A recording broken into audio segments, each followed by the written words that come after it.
Like I had work experience working in addiction treatment.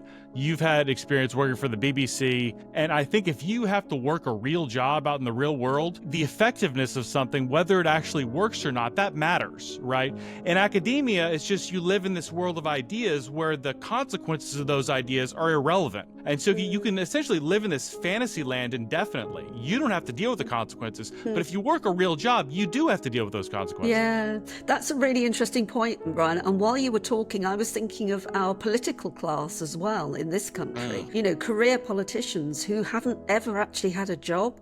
You know, they don't know what it's like to be poor or, you know, to have to work your way up in the world. They just go, you know, from being special advisors into politics and so on. And I think there's a similar thing going on there, that a lot of these politicians don't understand life either. So I think that's an interesting theory. I like that theory. Perhaps you and I can do some research on it. I would love that. I would love that. Yes.